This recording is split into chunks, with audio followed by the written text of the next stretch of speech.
I mean, you don't celebrate, do we, on MLK Day? You don't celebrate former President Martin Luther King's birthday.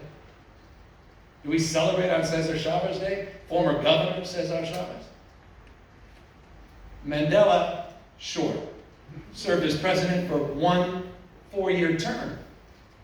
But it wasn't the term that defined him.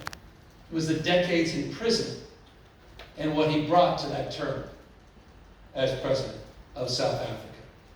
Gandhi said, why would I ever become prime minister? He said it would de-genius me.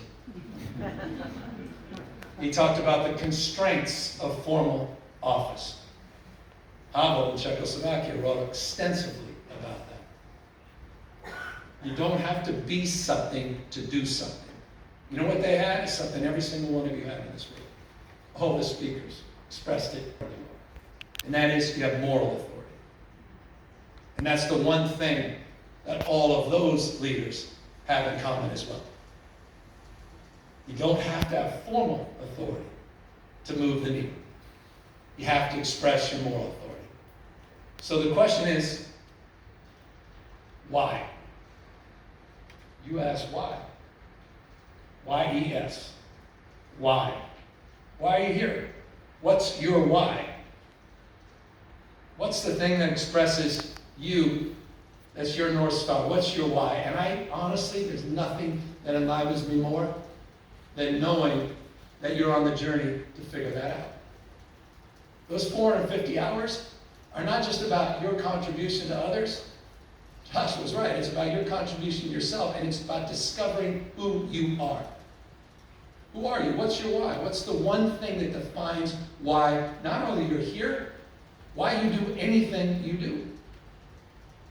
The prism, that lens to which every tough decision you ever make, who I should date, who I should break up with, whether or not I should do this or that, join this, join that.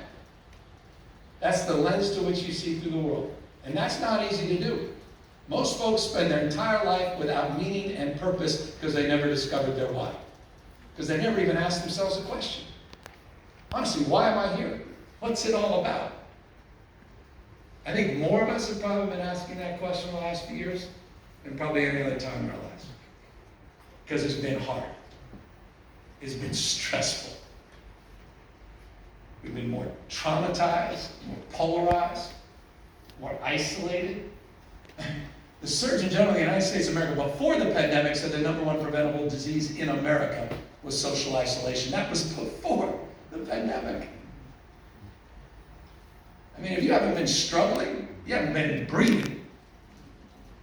It's hard for everybody. And I know how hard it's been for you. So in that process of resiliency that by demonstrating today you have, I hope you begin to reflect more on not why you're just here today, but what the hell is the purpose of your life?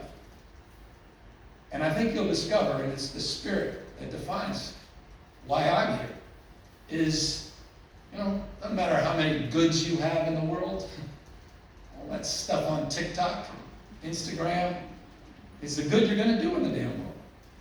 It's a fact. The happiest damn people I know, the happiest, just stop smiling, happy, are people that are contributing and volunteering. They can't help themselves. The people that stand tallest are the people that bend down on one damn knee and help lift other people up. That's a fact. There's no other evidence to contradict that. It's just true.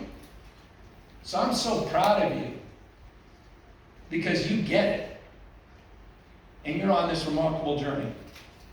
And you know what? We're all on this journey together. And I just want to close on that.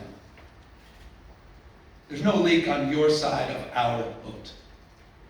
We rise and fall together. I get, I play into it politically, right? It seems like all of us waking up every morning to find a crowbar to put in the spokes of the wheel of the other person, trip them up, right? I mean, it's bad out there right now. And that leads to that cynicism and that anxiety, but you are the antidote to that cynicism and anxiety. Because at the end of the day, one thing every single damn one of us in this room have in common, we all want to be loved, all of us. And we all need to love. We all want to be protected. You all want to be respected. And you know what? College scores, we all want to be connected to something bigger than ourselves. We just do. There's a dignity deficit in this country.